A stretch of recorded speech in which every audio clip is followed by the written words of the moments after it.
일어나게 하여 주옵시고, 주의 놀라우신 권능의 통치 가운데 하나님, 우리의 주변이, 이 땅이 정말로 주의 하나님의 놀라우신 선하심에 합당하게 변화되는 하나님 기적, 그 영광을 보는 이들이 되게 하여 주옵소서.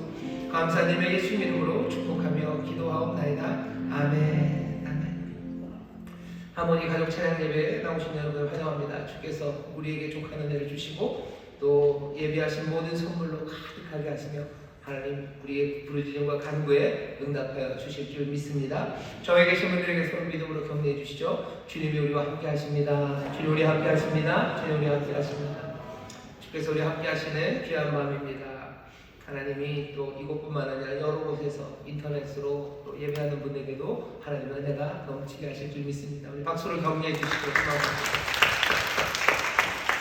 이 귀한 저녁에 하나님 우리에게 주시는 말씀은 마태복음 13장 10절서부터 23절까지 말씀입니다. 마태복음 13장 10절서부터 23절까지 말씀입니다. 지난주에 우리가 1절부터 23절까지 읽었었고요. 이제는 또 10절서부터 23절까지 말씀을 읽도록 하겠습니다. 다 찾으신 것 같은데 한 목소리로 공독합니다. 제자들이 예수께 나와 가로되 어찌하여 저희에게 비유로 말씀하시나이까? 대답하여 가라사대 천국의 비밀을 아는 것이 너희에게는 허락되었으나 저희에게는 아니 되었나니 무릇 있는 자는 받아 넉넉하게 되되 무릇 없는 자는 그 있는 것도 빼앗기리라. 그러므로 내가 저희에게 비유로 말하기는 저희가 보아도 보지 못하며 들어도 듣지 못하며 깨닫지 못함이니라. 이사야의 예언이 저희에게 이루었으니 일렀으되 너희가 듣기는 들어도 깨닫지 못할 것이요 보기는 보아도 알지 못하리라. 이 백성들의 마음이 완악하여져서 그 귀는 듣기에 둔하고 눈은 감았으니 이는 눈으로 보고 귀로 듣고 마음으로 깨달아 돌이켜 내 고침을 받을까 두려워함이라 하였느니라. 그러나 너희 눈은 봄으로 너희 귀는 들음으로 보기도다. 내가 진실로 너희에게 이르노니 많은 선지자와 의인이 너희 보는 것을 보고자 하여도 보지 못하였고 너희 듣는 것을 듣고자 하여도 듣지 못하였느니라. 그런즉 씨 뿌리는 비유를 들으라. 아무나 천국 말씀을 듣고 깨닫지 못할 때는 악한 자가 와서 그 마음에 뿌리운 것을 빼앗나니 이는 곧 길가에 뿌리운 자요 돌밭에 뿌리웠다는 것은 말씀을 듣고 즉시 기쁨으로 받되 그 속에 뿌리가 없어 잠시 견디다가 말씀을 인하여 환난이나 핍박이 일어날 때에는 곧 넘어지는 자요 가시떨기에 뿌리웠다는 것은 말씀을 들으나 세상의 염려와 재리의 유혹에 말씀이 막혀 결실치 못하는 자요 좋은 땅에 뿌리웠다는 것은 말씀을 듣고 깨닫는 자니 결실하여 혹 100배 혹 60배 혹 30배가 되느니라 하시더라. 아멘. 오늘 설교 제목은 하나님 나라가 임하는 방식이라는 제목으로 말씀을 나눠봅니다. 하나님의 나라가 어떻게 임하는지 그 방식에 대해서 예수님이 말씀해 주십니다. 13장 시작이 좀 충격적이고요. 좀 묘합니다. 사람들이 예수님 앞에 막 나오죠. 예수님 앞에 막 무리가 나옵니다. 무리가 나오는데 예수님이 그냥 얼떨결해가지고 아주 작정을 하고 얘기를 하시는 거예요. 배를 띄워서 호숫가로 좀 나가시고 거기에 앉아 있습니다. 사람들은 해변가에 다 서 있어요. 그냥 세팅이 완벽하죠. 그러니까 예수님이 어쩌다 비유로 말씀하신 게 아니고요. 뭔가를 말씀하시려고 작정을 하셨고 그리고 비유라는 방식으로 말씀을 하셔서요. 궁금하죠? 왜 갑자기? 사람들이 이렇게 몰려왔을 때는 비유를 들으려고 온 건 아닙니다. 지난주에 말씀드렸었죠. 사람들이 하나님 나라, 하나님께서 의를 이루시고 악한 자를 심판하시고 하나님의 백성들을 구원하시고 하나님의 나라 그 통치를 메시아의 통치를 시작하는 그 나라에 대한 열망들이 많았었고요. 처음서부터 예수님이 거기에 대해서 뭔가 이야기를 하실 것에 대해서 사람들이 기대했었습니다. 예수님이 하셨던 많은 기적들은 구약 성경에서 메시아가 오실 때 하셨던 일이었다는 것, 그 이야기들을 사람들이 다 알아요. 그러니 예수님이 기적을 행하실 때 사람들이 묻기 시작했던 거죠. 이 사람은 다윗의 자손이 아닐까? 다윗의 자손이 아니냐라고 묻습니다.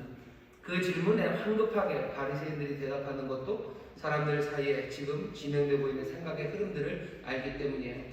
예수님이 하셨던 많은 일들은 메시아가 오면 일어나는 일들에 대한 것들을 여기저기서 보여주고 계셔요.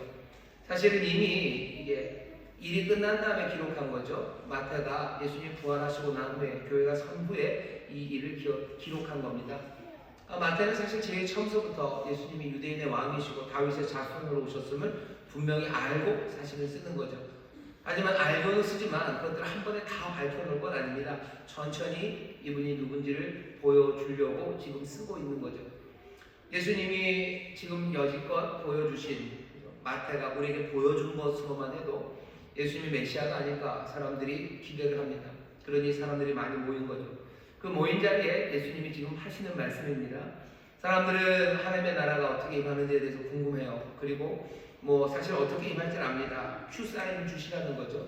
뭔가 어디로 집결하라든지 아니면 이거는 무슨 군사력으로 뭔가 좀 디테일한 작전들을 말씀하실 거라고 생각하며 사람들이 모였는데 예수님은 굉장히 멍한 이야기, 비유의 이야기를 하십니다. 그래도 예수님에 대해서 뭔가 호의적인 생각을 가진 사람들은 예수님이 하시는 말씀이 뭔가 아무올지도 모르겠다. 결국은 뭔가 열매를 맺는다니 뭔가 되긴 되는 건가 보다. 오늘은 우리가 디테일에 대해서 못 들었지만 언젠가는 디테일을 훨씬 더 잘 얘기해 주시겠지 하며 돌아갈 수도 있어요. 근데 예수님은 사실 그런 의도로 지금 이 비유로 말씀하신 건 아닙니다. 예수님이 비유로 말씀하시고 났더니 제자들이 묻습니다. 마태가 만들어 놓은 세팅이죠. 왜 예수님이 이렇게 얘기하셨는지를 예수님이 이사야의 말씀을 하게 해요. 어쩌면 이걸 그냥 제 나름대로 재구성을 해봤습니다. 재구성을 하면 아마 이런 이야기였을 것 같습니다. 왜 갑자기 그 비유를 얘기했는지를 이사야의 예언을 얘기할까?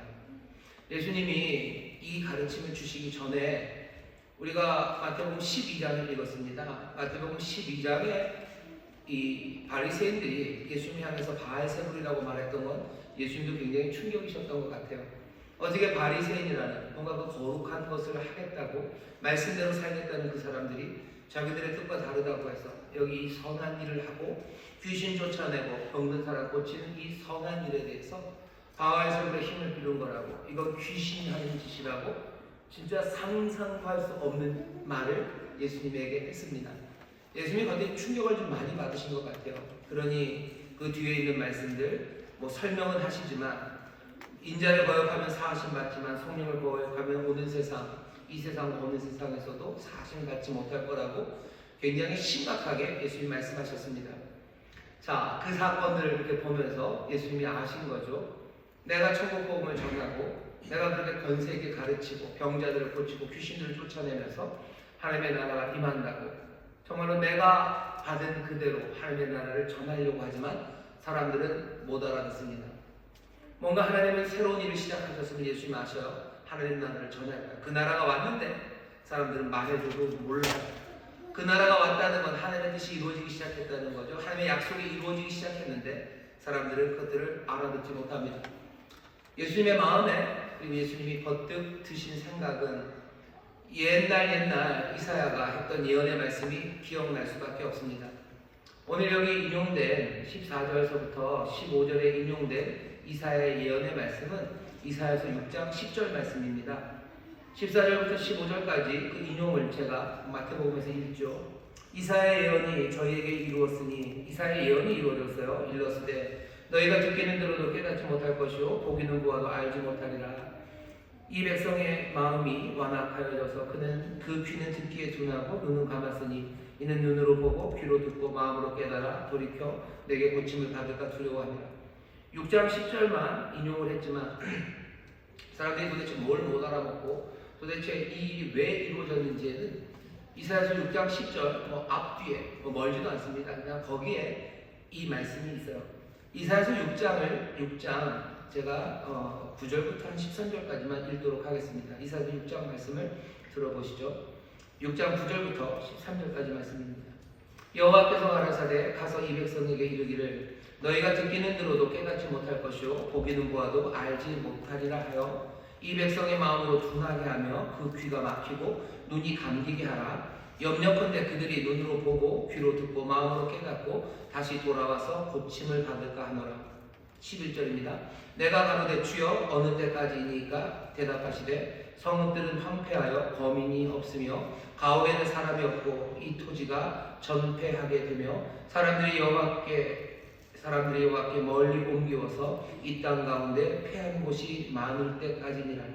그 중에 10분의 1이 오히려 남아있을지라도 이것도 삼키운 바 될 것이나 밤나무, 상수리나무가 배임을 당하여도 그 부루터기는 남아있는 것 같이 거룩한 씨가 이 땅에 부루터기니라. 이사야서 6장 9절부터 13절까지 말씀을 보시면요, 사람들이 듣기는 듣고 또 보기는 보아도 알지 못할 거예요. 왜 그렇습니까? 심판이 계속되어야 되기 때문이에요. 심판이 계속될 겁니다. 황폐해질 거고 사람들은 멀리 옮기워질 거예요. 그렇게 모든 것들이 다 쓰러진 그때 밤나무, 상수리나무가 베어져서 구루터기만 남는 것처럼 몽땅 다 심판으로 없어진 그때 구루터기는 남을 거예요. 그리고 그것이 거룩한 씨죠. 거룩한 씨가 이 땅의 구루터기랍니다. 이사야서 6장 9절부터 13절까지 하시는 말씀을 보면 이런 거죠. 하나님이 심판하실 거예요. 몽땅 다 치워버리실 거예요. 나무를 다 베어서 구루터기만 남는 것처럼 그렇게 없애실 겁니다. 하지만 없앤 바로 거기 그 거룩한 씨가 이 땅의 구루터기예요. 그 구루터기로부터 뭐가 시작될 겁니까? 거룩한 씨앗이 시작될 겁니다. 여기 사람들이 알아듣지 못하는 것, 그리고 알아들을 수 없는 것은 그 심판의 한 부분입니다. 심판이 제대로 되기 위해서는 못 알아들어요. 결국 그러니 있어야 되는 건 심판입니다. 심판 그 후에 거룩한 씨, 구루터기를 통해서 하나님의 회복되는 역사, 하나님의 나라가 시작될 거예요. 예수님이 이 사람들이 도대체 왜 이렇게 못 알아들을까에 대해서, 어떻게 이 일에 대해서 바알세불이라고 얘기하고 이렇게 명확하게 말을 해주는데도 불구하고 성경을 봤다는 사람들이, 성경을 들었다는 사람들이 왜 못 알아들을까요? 그냥 동네 아저씨들이 아닙니다. 바리새인들이에요. 성경을 그냥 앞뒤로 외우는 사람들이에요. 그렇게 보고 그렇게 들었는데도 불구하고, 아니 심지어 이사야 말씀을 줄줄 외우는데도 불구하고 지금 일어나는 일에 대해서, 예수님이 하시는 말씀에 대해서 이 사람들은 무지합니다. 예수님이 그냥 깨달으신 것 같아요. 이건 이사야의 말씀을 미루시는 거예요. 보기에는 이게 어떻게 못 볼 수가 있을까? 이걸 어떻게 못 들을 수가 있을까? 보기에는 보아도 보지 못하고 들어도 듣지 못하고 이 사람들의 눈이 어두워지고 귀가 어두워지게 한 것, 지금 하나님의 심판의 때죠.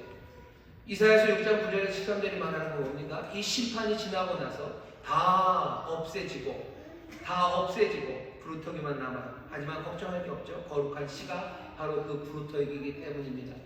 그래 예수님은 고개를 끄덕이시는 것 같아요. 확신하시는 거죠. 지금 여기 임하고 있는 일은 심판의 일이에요. 지금 심판이 진행되고 있어. 사람들이 못 알아듣습니다. 그 다음에 남은 일은 뭐예요? 하나님께서 모든 것들을 다 황폐하게 하시는 일일 거예요. 예수님 말씀대로 황폐하게 될 겁니다. 그리고 남아있는 것은 그 거룩한 씨, 심겨진 거룩한 씨앗, 거기서부터 하나님의 역사가 시작될 겁니다. 이사야서 6장에도 그렇고요, 10장에도 거의 비슷한 말씀이 있습니다. 10장 33절서부터 읽어볼게요. 이사야서 10장 33절입니다. 주 만군의 여호와께서 혁혁한 위력으로 그 가지를 꺾으시리니 그 장대한 자가 찍힐 것이요 높은 자가 낮아질 것이며 철로 그 빽빽한 산림을 베시리니 레바논이 번능 있는 자에게 작벌을 당하리라. 그 다음에 11장 1절입니다. 이새의 줄기에서 한 싹이 나며 그 뿌리에서 한 가지가 나서 결실할 것이요 여호와의 신 곧 지혜와 총명의 신이요 모략과 재능의 신이요 지식과 여호와를 경외하는 신이 그 위에 강림하시니 그가 여호와를 경외함으로 즐거움을 삼을 것이며 그 눈에 보이는 대로 심판치 아니하며 귀에 들리는 대로 판단치 아니하며. 우리가 잘 아는 이사야서 11장에 그 놀라운 그리스도 기름 부음 받은 자의 노래가 쭉 나옵니다. 몽땅 다 심판받아서 다 꺾으실 거예요. 그리고 거기에서 거룩한 씨앗, 새로운 순 하나가 나올 거예요. 하나님의 나라는 그렇게 임할 거라고 예수님이 이제는 고개를 끄덕이시고요. 그 말씀이 지금 예수님이 살아가는 그 현실, 예수님의 그 상황에 딱 연결되기 시작한 거죠. 말을 해도 못 알아들어요. 귀가 있는데도 듣지 못하고 보는데도 보지 못하는 이 사람들, 이사야의 예언, 거기에 어디에 붙습니까? 심판의 시작에 딱 갖다 물리는 거예요. 이제 벌어질 일들은 심판일 겁니다. 예수님이 이제 이제 하나님이 다 깨뜨리실 거예요. 예수님이 나중에 그 얘기 한 번 더 하실 겁니다. 예루살렘, 그 이스라엘을 하나님이 심판하시죠. 하나도 남기지 않는 것처럼 몽땅 다 심판하실 거예요. 예수님 그걸 아십니다. 하지만 그 심판의 자리에 예수님께서 또 아시는 것 하나는 그 정말로 심판이 시작되는 그 첫머리에 먼저 그 심판의 모든 것들을 맞닥뜨리고 다 감당하시기가 자기 자신임을 아셔요. 이건 이스라엘의 아주 특별한 상황입니다. 예루살렘의 멸망이에요. 예루살렘이 멸망당합니다. 그리고서 여지껏 2000년 동안 1948년에 이스라엘 정부가 다시 설 때까지 여전히 예루살렘에는 유대인의 성전이 제대로 세워지지 못했죠. 여지껏 그런 것처럼 하나님의 심판이 임하고 그때부터 씨앗이 심겨져요. 지금 예수님이 하시는 말씀은 굉장히 역사적인 말씀입니다. 그냥 그 바리새인들이 못 알아듣는 것, 예수님 당시의 사람들이 못 알아듣는 바로 그 사건이 이사야에서 예언했던 그 사건이에요. 이사야에서 예언했던 그 사건은 모든 시간에 공시적으로 그냥 모든 시간 안에 다 늘 사람들이 못 알아듣고 사람들이 다 못 볼 거다라는 그렇게 멍한 이야기가 아니라 예수님은 딱 그냥 그 사건, 그 예언이 자기 시대, 지금 자기 눈앞에 펼쳐지고 있다고 확인하신 겁니다. 그러니 이제 해야 되는 일은 뭐예요? 심판은 올 거고 거룩한 씨앗은 심겨져야 되는 겁니다. 예수님 그러니 씨 뿌리는 비유를 얘기하신 거예요. 씨앗 심겨져요. 하나님의 말씀이 심겨질 거예요. 거기서부터 뭐가 나기 시작할 거예요. 예수님은 지금 이 백성들 앞에서 어쩌면 충격과 떨림 가운데 지금 이 말씀을 전하는 겁니다. 말해도 못 알아들을 거예요. 비유로 말할 수밖에 없어요. 이사야의 예언 그대로 될 겁니다. 그리고 그 예언이 말하는 바 그대로 내가 그 심판에 제 앞에 설 거고 그 모든 심판은 우리 이제 뽑으시겠다는 다 허무시겠다는 그 이야기는 예루살렘에 임할 겁니다. 그리고 어떻게 될 거예요? 심어졌던 그 거룩한 씨앗 구루터기에서부터 하나님의 나라가 시작이 될 겁니다. 하나님의 나라가 어떻게 임하는지 예수님은 그냥 모든 시간 안에 쭉 펼쳐진 어느 시대나 일어날 그런 식으로 설명하지 않으셔요. 우리는 하나님의 나라가 어떻게 임한다고 생각합니까? 하나님의 나라가 언제 임했습니까? 하나님의 나라가 언제 임합니까? 언제 임하기 시작해요? 예수님께서 이 땅에 오시면서 시작됐어요. 그 시작은 예수님이 사역을 하면서 시작됐어요. 예수님이 십자가에 돌아가시면 시작됐어요. 시작치고는 좀 길죠. 하지만 그 모든 것이 다 초반, 도입부의 시작입니다. 그러면서 자라나기 시작하는 거예요. 처음에 예수님이 십자가에 달리실 때까지는 그냥 씨앗 하나였지 않습니까? 모두가 도망가고 누구도 열매 맺지 못했어요. 하지만 예수님 그 심판의 자리에서 먼저 맞으시고 그래서 작은 싹으로 나기 시작하면서 정말로 하나님의 나라가 여기 저기 이곳 저곳에서 임하고 또 싹이 나고 풍성해지기 시작한 겁니다. 하나님의 나라가 다시 한번 말씀드립니다. 무슨 모든 시간 안에 어디서든지 시작될 수 있고 언제라도 처음이 시작될 수 있는 그런 주관적인 나라가 아닙니다. 하나님의 나라는 객관적으로 임했어요. 예수님 그거 확인하시는 겁니다. 이사야의 그 긴 예언, 사람들은 이걸 어느 시대 어느 곳에서나 다 그냥 자기 자신, 예수님 바로 거기 그곳, 여기 지금 알아듣지 못하는 이 사람들, 그 사람들 얘기로 하나님의 말씀을 자기의 삶에 이 자리에다 그냥 꽉 묶어버리신 겁니다. 그러니 예수님이 씨 뿌리는 비유로 말씀하시는 거예요. 그리고 왜 그랬는지를 설명하시는 겁니다. 그렇게 생각하면 지금 예수님이 우리에게 전하는 메시지는 뭡니까? 하나님의 나라가 이제 시작된다. 이스라엘 백성들, 그 당시 모든 바리새인들과 유대인들이 기대했던 하나님의 나라가 이제 이렇게 시작한다고 귀 있는 자는 들으라고 말씀하시는 겁니다. 사람들이 생각했던 그 방식은 아니죠. 뭔가 전쟁 아니면 경제적인 군사적인 그냥 달려 지치는 뭔가 불처럼 여기저기서 하나님의 공의가 실현되는 그런 방식으로 아니에요. 씨 뿌리는 비유 얘기하십니다. 씨를 뿌리는 거예요. 그렇게 하나님의 나라가 자라가기 시작합니다. 사람들의 기대와는 전혀 다르죠. 왜 그래야 됩니까? 왜 사람들의 기대처럼 하지 않으십니까? 사람들이 오해한 거죠. 뭘 오해했냐면요, 하나님의 나라가 그냥 작은 나라일 거라고 생각한 것 같아요. 하나님의 나라가 굉장히 편파적인 나라일 거라고 생각한 겁니다. 유대인들이 당시에 생각했던 하나님의 나라의 방식은 그런 거예요. 하나님의 능력이 확 임하면 불처럼 하나님의 의가 그냥 막 연쇄적으로 확 일어나서요. 그냥 하루 아침에가 아니라면 적어도 그냥 며칠 안에 그냥 꽝 하고 하나님의 나라가 임할 거라고 생각했어요. 왜 그렇게 안 합니까? 타당한 이유가 있죠. 정말로 특정한 날에 아주 짧은 시간 안에 하나님의 정의가 이 땅에 작동된다면 여러분 한번 생각해 보십시오. 어떻게 될 것 같습니까? 사람들은 대부분 죽을 겁니다. 사람들에게는 회개할 시간도 없어요. 초청받은 사람이 주님 앞에 나올 시간 그런 것 없습니다.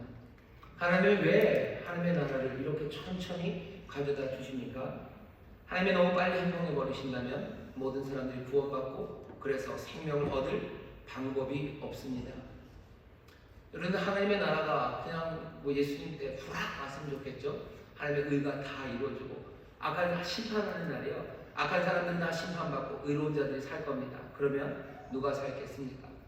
별로 많이 살지 못할 겁니다. 꽤나 많이 죽어나갈 거고 하나님의 의는 이루어지겠죠. 하지만 거기에 생명, 그것은 찾아보기가 쉽지 않을 거예요. 하나님 그 선하신 분은 우리에게 생명을 얻게 하시고 이 땅 가득 생명으로 충만하게 하시려는 그 뜻을 이루시는 거예요. 그 나라를 가져오는 것도 내가 이 정도로 의로운 사람이다 라는 걸, 내가 이렇게 의로운 존재다라는 걸 증명하기 위해서 하나님의 나라를 임하게 하시는 건 아닙니다. 하나님의 나라가 임하면 하나님의 의로우심이 증명될 겁니다. 하지만 그것이 하나님의 목적은 아니에요. 누구에게 보여주려고, 내가 의롭다는 걸 누구에게 보여주려고 하나님의 나라를 그렇게 가져다 주시겠습니까? 하나님은 누구에게 자기의 존재를 증명해야 될 필요가 없으셔요. 내가 이렇게 의롭다, 나는 이렇게 한번 말한 거 꼭 지키는 사람이다라고 자랑해야 될 이유가 없죠. 그보다 더 깊이 있는 하나님의 뜻과 의도는 정말로 은혜가 많으셔서 그 생명을 풍성하게 하시려는 하나님이십니다. 자기의 의가 드러나는 거, 그건 미루실 수 있어요. 왜? 하나님은 사랑이 많으시고 긍휼하시고 생명이 풍성한 것, 그것들을 원하시기 때문이에요. 하나님의 나라를 이스라엘 사람들, 이 당시 유대인들이 생각하는 방식으로 임하게 하실 수 있죠. 얼마든지 있죠. 그냥 단박에 모든 악을 다 제하시고 누구라도 선한 사람들, 그 사람들의 삶에 하나님께서 하늘의 복으로 땅의 복으로 가득 채우셔서 그냥 한 평이어도 좋아요. 그냥 한 동네여도 좋아요. 하나님의 나라 그렇게 임하게 하실 수 있습니다. 하지만 하나님은 그렇게 하지 않으셨어요. 예수님 당시에도 그렇게 하지 않으셨어요. 그리고 지금도 하나님 그렇게 하지 않으십니다. 전에 그러셨던 것처럼 지금도 그렇게 일하십니다. 예수님이 우리에게 보여주신 하나님의 나라가 임하는 방식은 뭐였습니까? 말씀을 통해서입니다. 왜 말씀이 그렇게 예수님의 사역에서 그리고 초대 교회에서, 아니 그 이후로도 교회에서 그토록 중요합니까? 이 말씀을 통해서 하나하나 이루어갈 때 사람들은 초청받아 나올 수 있는 시간이 있는 거예요. 회개하고 나올 수 있는 시간이 있는 거예요. 자기들이 정말로 주를 사랑하며 주의 은혜에 가슴에 안고 주 앞에 나와 생명을 누릴 수 있는 길이 열리는 것, 그것은 말씀을 통해서입니다. 하나님의 아들이신 예수님이 이 땅에 오셔서요, 하나님의 나라, 그 나라를 시작하실 때 말씀을 전하셨어요. 하나님의 말씀을 전하셨습니다. 이건 선택이죠. 예수님이 하나님의 말씀을 전하시는 방식을 택하셨어요. 악을 쓸어버리는 방식을 택하지 않으셨어요. 악당들을 다 어떻게 해버리는 방식 취하지 않으시고 다른 일 대신에 뭔가 하나님의 군대들, 빠른 군대들을 모셔서 일하지 않으시고 예수님은 말씀을 전하십니다. 하나님의 나라, 그 나라를 이루기 위해서 예수님이 택한 방식은 말씀을 전하시는 방식이요. 씨를 뿌리기 시작하신 거예요. 사람들 앞에 나와서 지금 하시는 거예요. 하나님의 나라가 어떻게 임하나. 못 알아듣는 이 사람들, 못 알아듣는 이 사람들, 나는 여전히 말씀의 씨앗을 뿌릴 겁니다. 못 알아들으니 어떻게 해야 돼요? 귀 있는 사람들 들어야 됩니다. 아무도 못 알아듣습니까? 아니요. 보는 사람이 있고 듣는 사람이 있어요. 바리새인들은 바알세불에 집혔다고 하고 바알세불의 힘에 들였다고 하지만 여기 있는 이 제자들은 뭐가 어떻게 되었든지 간에 예수님 옆에 남아 있습니다. 예수님 말씀대로 살려고 옆에 있는 사람들이에요. 이 사람들은 완벽하게 이해한 건 아니지만 뭔가를 듣기 시작했고 완벽하게 하나님의 나라를 본 건 아니지만 뭔가를 본 사람들이죠. 마태를 부르실 때 마태가 따라옵니다. 어떻게 마태가 따라옵니까? 무언가를 보았기 때문이요. 뭔가를 들었기 때문입니다. 완벽합니까? 완벽하진 않습니다. 그러니 예수님이 얘기하시는 거예요. 예전에 있는 선지자들이 너희가 본 것들을 그렇게 보려고 하고 너희가 들은 것들을 바로 그렇게 들으려 했지만 그 사람들은 아무도 보지 못했어요. 들을 수 없었어요. 왜? 그 나라가 임하지 않았기 때문이죠. 하지만 여기 있는 이 제자들은 부족하고 어쩌면 못났을지 몰라도 완벽하고 또 아주 철저하게 이해하는 것 아니어도 그 나라를 보기 시작하고 그리고 듣기 시작하는 그 사람들이 있는 겁니다. 13장 17절에 그런 거죠. 내가 진실로 너희에게 이르노니 많은 선지자와 의인이 너희 보는 것을 보고자 하여도 보지 못하였고 너희 듣는 것을 듣고자 하여도 듣지 못하였어요. 심판의 때이기 때문에 듣지 못했습니다. 하지만 이제 보고 듣기 시작해요. 이건 뭐죠? 이제 이 심판의 때가 역전되기 시작한 겁니다. 하나님의 나라는 심판과 함께 올 거예요. 심판, 그리고 그 후에 하나님의 나라가 임합니다. 지금 그것들이 겹쳐 있죠. 보아도 보지 못하는 사람이 있어요. 심판은 계속되고 있습니다. 하지만 누군가 보는 사람이 시작되었어요. 역사적으로 결정적인 전환하는 그 시간에 서 있습니다. 하시는 일은 뭐예요? 씨를 뿌리는 일. 알아듣는 사람은 알아들을 거고 못 알아듣는 사람은 못 알아들을 겁니다. 못 알아듣기를 바라는 건 아니에요. 귀 있는 사람은 듣기를 원하시는 거죠. 듣기를 원하셔. 그러면서 비유로 말씀하시는 겁니다. 씨앗을 심으셔. 말씀을 심으십니다. 심으시는 말씀은 하나님 나라입니다. 천국 말씀을 심으셔요. 그러면 그 말씀은 자라나기 시작하는 겁니다. 하나님의 나라가 어떻게 임하는지 여러분들은 어떻게 생각하십니까? 하나님의 의가 이 땅에 어떻게 이루어질 것 같으셔요? 하나님의 심판이 악한 자들을 심판하시고 정말로 선하고 의로운 자들 그 삶에 하나님이 보응하시고 채워주시는 그 일이 하나님의 의로우심과 자비하심의 역사가 세상에 어떻게 이루어질 것 같습니까? 아예 그 소망이 없으세요? 세상은 악에 대한 심판 그런 건 있을 리가 없고 의인과 선하게 산 사람에 대해서 제대로 된 보상은 없을 거다. 여러분들 그렇게 생각하십니까? 그렇다면 거의 심각한 문제예요. 여러분 하나님의 나라를 부정하는 거죠. 그 나라가 임하지 않을 거라고 생각하는 거예요. 거의 무신론에 가까워요. 아니면 하나님에 대해서 무시하시는 거죠. 하나님의 계획과 뜻, 선하신 것들에 대해서 아주 긴이 아니라 큰 퀘션 마크를 가져다 붙이는 겁니다. 이건 욕인가요? 빅 엿을 먹이시는 거예요. 하나님이 그걸 안 하신다고요? 하십니다. 하나님의 나라가 어떻게 임할 것 같습니까? 그 방식에 대해서 여러분 생각해 보셨습니까? 그냥 어느 날 갑자기 그죠? 하늘에서 뭐가 확 와가지고요, 몽땅 다 확 불어넣고 그냥 바로 하나씩 불러서 재판할 필요도 없어요. 공소를 제기하고 공소를 유지하고 이걸 들을 필요 없죠. 하나님은 의로운 심판과 모든 것을 아셔요. 외모뿐만 아니라 중심도 아시느니 다다다다다 판결을 끝나고 그냥 집행도 그냥 거기서 다라라 어느 날 일어나 보면 악한 이들은 다 죽어 있고 아니 또 서비스를 해주시는 거죠. 시체가 있으면 괴로우니까 그냥 죽어 있고 다 사라져버려. 죽은 사람들 다 사라지고 착하고 선한 사람들 어느샌가 하나님께서 정말로 좋은 옷 입히시고 좋은 집 주셔서 그것도 근데 만만치는 않습니다. 왜냐하면 뭔가 좀 잘 때 이루어져야 될 것 같은데 이쪽이 자면 이쪽은 깨 있어요. 지구가 둥글죠. 그래서 여기가 밤이면 저기서는 낮입니다. 옛날 같으면 밤의 소식, 지구 한 바퀴 돌 때까지 소식이 안 전해지는데 요새는 그렇지도 않죠. 그냥 바로 거의 실시간으로 빛의 속도로 통신이 갑니다. 그러니 이게 다 자는데 하기도 어렵습니다. 하나님의 나라가 어떻게 임합니까? 하나님의 나라가 어떻게 임합니까? 예수님 당시에도 사람들이 상상하는 방식들이 있었어요. 지금들도 상상하는 방식이 있죠.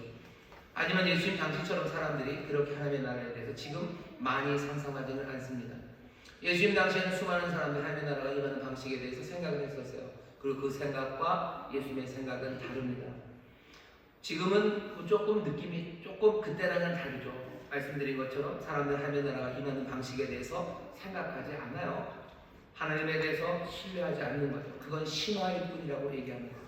하지만 오늘 본문이 알려주는 예수님 오래전 수백 년 전 예언의 말씀이 지금 내 삶에 아구가 맞아가고 여기 하나님의 나라가 임하는 걸 확인하시는지요. 우리의 삶에 하나님의 나라가 임합니까? 예수의 말씀을 우리가 듣고 이 말씀을 영접한다면 예수님이 자기의 삶에서 일어나는 일로 그 예언의 그 사건이 그 심판과 하나님의 나라를 지금 여기 일어나는 걸로 꽉 붙잡은 것처럼 우리도 이 말씀을 읽으면서 우리는 더 분명하게 알아야 돼요. 하나님의 나라가 언제 임했습니까? 예수님이 씨를 뿌리며 임하셨어요. 예수님이 하나님의 말씀을 전하며 임하셨어요. 예수님이 이 땅에 육신으로 오셔서 육신 되신 말씀이 이곳에 심어졌을 때 그 구루터기가 그 역사 안에서 하나님의 나라를 만들어 가시는 거예요. 지금 여기는 하나님의 나라가 자리 잡고 있습니까? 지금 여기는 하나님의 나라가 임한 곳이요. 충만하고 온전하게 이루어지진 않았어요. 하지만 적어도 그 2000년 전 어느 순간에 시작이 좀 이렇게 텀이 있습니다. 왜 그래요? 다른 이유는 없어요. 그냥 물질적인 세상이기 때문에 그래요. 뭐든지 칼처럼 딱 잘라지지 않아요. 하지만 그 어간 어디에 주가 오시고 십자가에서 죽으시고 또 부활하시고 사람들에게 사명을 주신 그 어간, 그 시간, 그 그리스도 예수의 시간 안에서 하나님의 나라가 이 땅에 임했음을 우리는 믿는 사람이에요. 하나님의 나라가 임했으니까 그 나라가 임하기 시작했습니다. 완전히 오지는 않았어요. 하지만 그 나라 우리 가운데 천국이 임한다. 예수님 말씀하셨어요. 천국이 가까웠다라고 말씀하셨는데 여러분 여지껏도 지금도 예수님이 천국이 가까웠다라고 말씀하시는 것 같아요. 어떤 의미에서 완성은 가까워져 오고 있습니다. 하지만 분명한 것은 하나님의 나라가 우리 가운데 그 단초로라도 무엇이라도 그 구름턱이 그 거룩한 씨앗은 뿌려졌고 지금 자라나고 있음을 우리는 확인하고 거기에 대해서 아멘으로 기쁨으로 받아들이셔야 됩니다. 하나님의 나라가 시작되었습니다. 이 말씀이 우리에게 알려주는 거예요. 어떻게 시작되었어요? 말씀을 심으심으로 시작되었습니다. 씨앗이 뿌려짐으로 시작되었습니다.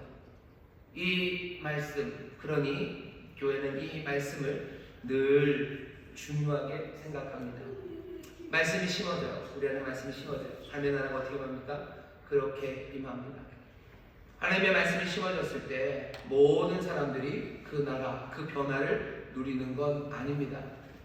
예수님 당시에도 그랬고 지금도 마찬가지입니다. 오늘 예배에 대해서 제가 설교를 했는데요. 하나님의 말씀이 들리죠. 하나님의 말씀을 듣지만 듣는다고 해서 모든 사람들이 다 삶의 변화를 만들어내는 것은 아니에요. 하나님의 말씀은 어떻게 변화를 만들어냅니까? 오늘 예수님이 우리에게 그 길을 알려주십니다.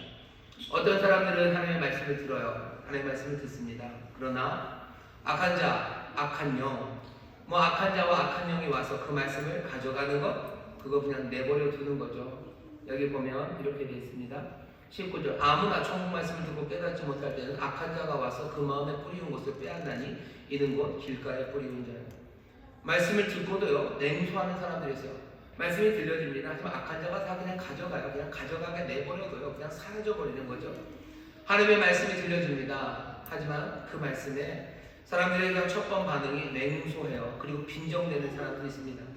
하나님을 우리 사랑하신다는 그 말씀에 사람들이 다 그냥 뭔가 망치로 얻어맞은 것처럼 그냥 심장이 떨리는 것처럼 그렇게 반응하지 않아요. 하나님을 사랑한다는 말에 그냥 킹킹대는 사람들이 있어요.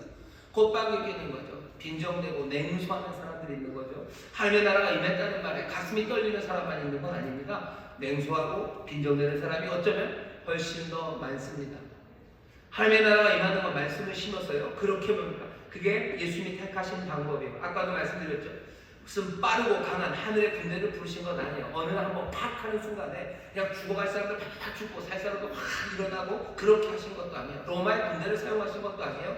그 나라가 임하는데 임한 거 분명히 확인하시고 하나님 예수님이 하신 방법은 말씀을 전하시는 방법으로 하나님의 나라, 그 나라를 임하게 하셨어요.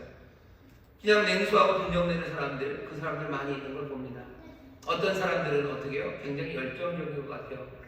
말씀을 듣고 돌밭에 뿌렸다는 건 20절입니다. 말씀을 듣고 즉시 기쁨으로 받되 그 속에 뿌리가 없어 잠시 견디다가 말씀을 인하여 환난이나 핍박이 일어날 때는 곧 넘어지는 자입니다. 뭔가 말씀을 받을 때는 그냥 오 하고 감사, 눈물이 주르르 납니다. 하지만 여기 있는 것처럼 뿌리가 없어요. 말씀을 인하여 환난이나 핍박이 일어날 때, 환난이나 핍박이 일어날 때는 어떤 때입니까? 말씀이 우리 안에 뭔가 그 나라가 우리에게 요구하기 시작할 때요. 복음이 우리에게 뭔가를 요구할 때입니다. 주를 따르는 그 길이 행복하고 복된 길이라는 말을 기쁨으로 받습니다. 하지만 그 길이 험난한 길이고 내 삶을 내어놓아야 된다는 그 말씀 듣기 시작하면 사람들이 떠나가요. 예수를 떠나가는 사람들 많았습니다. 이해할 수 없다고 그러면 떠나가고 어떻게 그 일이 일어날 수 있을까 하면서 사람들이 떠나가요. 생명의 말씀이 여기 있으면 우리가 어디를 갑니까? 라고 하는 대답, 그 대답이 모든 사람에게서 나오는 건 아닙니다. 예수님이 제자들에게 슬프게 물어보셨죠. 너희들도 가려느냐? 아니요, 생명의 말씀이 여기 있으니 우리가 어디를 갑니까? 모두가 그런 건 아니에요. 많은 사람들이 말씀이 심어지지만 기쁨으로 받지만 어떻게 돼요? 그냥 떠나가는 사람들, 쓱 빠지는 사람들 많습니다. 사라져버리는 거죠. 그렇게 말라버리는 거예요. 예수님 앞에서 기쁨으로 뭔가를 섬기는 것 같지만 어려운 시련 닥치고 또 헌신을 요구할 때 사라져버리는 사람들 많이 보실 겁니다. 어디로 갔는지 모르겠죠. 그냥 말라져버리고 쓱 사라져버려요. 또 어떤 사람들이 있습니까? 우리가 잘 아는 것처럼 하나님의 말씀만 내 마음에 받는 건 아니요, 다른 것들도 받습니다. 다른 것들도 심어서 자라나기 시작해요. 가시떨기에 뿌리 얻다는 것은 말씀을 들으나 세상의 염려와 죄의 유혹에 말씀이 막혀 결실치 못합니다. 같이 자라는 거죠. 말씀도 자라고 세상 재리, 세상 유혹, 세상의 좋은 것, 그것도 내 마음에 받아요. 하나님의 말씀을 받으면서도 기쁩니다. 그것만 기쁜가요? 세상에서 뭔가 좋은 것, 내가 재물이 뭐 어떻게 생긴다는 것, 내가 명예가 생긴다는 것, 그런 이야기들도 마음에 받고 아주 즐거워합니다. 자라죠. 자라다 보면 하나님의 말씀은 어린 순 같아요. 새싹 같아요. 하지만 자라나는 세상의 부유함, 아니면 세상의 명예, 그것들을 향해서 자라나는 그 나무들은 거칩니다. 가시처럼 거친 그것이 이렇게 약하게 새순처럼 자라나는 복음의 씨앗을 짓밟아 버리는 거예요. 세상의 욕심이 내가 말씀대로 살려는 생각, 그것들을 아주 가차없이 짓밟아 버립니다. 내가 부요함이라는 것이 말씀대로 살아가는 게 좋은 거라는, 어쩌면 그 여린 생각들을요 짓밟아 버리는 거예요. 얼마나 잔혹하고요, 그리고 뭐라 해야 되나, 그냥 전면적인가 하면요, 예수를 믿으면서 기쁨으로 주를 섬긴다는 수많은 엄마들이요, 그냥 내 자녀의 출세라는 것에 그냥 가차없이 다른 출세는 아니에요. 그냥 내 자녀의 출세라는 그 거친, 그리고 그 광포한 나무까지는요, 내 자녀가 말씀 안에서 살아가야 된다는, 주님 의지하며 살아가야 된다는, 신앙하며 살아야 된다는 그 하나님 나라의 복음으로 살아가는 씨앗들, 그 하나님의 나라를 그냥 순식간에 없애버립니다. 순식간에 없애버려요. 그러니 우리 자녀가 정말로 하나님 복 주세요라고 기도할 때 말씀을 사랑하라고 기도하지 않아요. 내 자녀가 뭐 영어를 잘하라고도 기도하지 않아요. 그냥 토익 점수가 잘 받아지기를 기도하는 거죠. 토익 점수 잘 받아서 좋은 직장 가기를 위해서 기도하지. 내 자녀가 하나님 말씀 사랑하고 하나님 말씀 정말로 마음에 담는 그런 자녀들에게 해달라고 기도하지 않습니다. 우리의 마음에 담는 것이 복음도 우리 안에서 자라지만 다른 것들도 자라고, 그것들이 훨씬 더 세게 자라요. 거칠게 자라요. 그리고서는 우리 안에 있는 어쩌면 연약한 그 새순들을, 이만 하나님의 나라의 그루터기에서 난 그 싹들을 다 짓눌러 버립니다. 우리는 물어봐야 되죠. 하나님의 나라가 임하게 하기 위해서 하나님의 아들이신 예수 그리스도는 우리에게 말씀을 심었어요. 하나님의 나라가 어떻게 임합니까? 오늘 보면 마지막 23절에 보시면 좋은 땅에 뿌렸다는 것은 말씀을 듣고 깨닫는다는, 이 씨 뿌리는 비유의 말씀은요, 뭐 설교를 할 때 어떻게 해야 된다 그 얘기가 아닙니다. 처음 시작이 그렇잖아요. 19절에 아무나 천국 말씀, 하나님 나라에 관한 이야기예요. 하나님의 나라가 어떻게 이루어지냐? 하나님은 말씀을 심어서 이루어질 텐데, 어떻게? 말씀을 듣고 깨달으면 결실하기 시작합니다. 하나님의 나라가 그렇게 만들어요. 말씀을 심어지고 여기 시작되는 이 땅에서 하나님의 나라는 그 말씀을 듣고 깨달으면 거기에서 결실하여 100배, 60배, 30배가 되어 갑니다. 하나님의 나라가 이렇게 임한다고요? 하나님의 나라가 이렇게 임한답니다. 아니, 하나님의 의가 이렇게 이루어진다고요? 하나님의 의가 이렇게 이루어진답니다.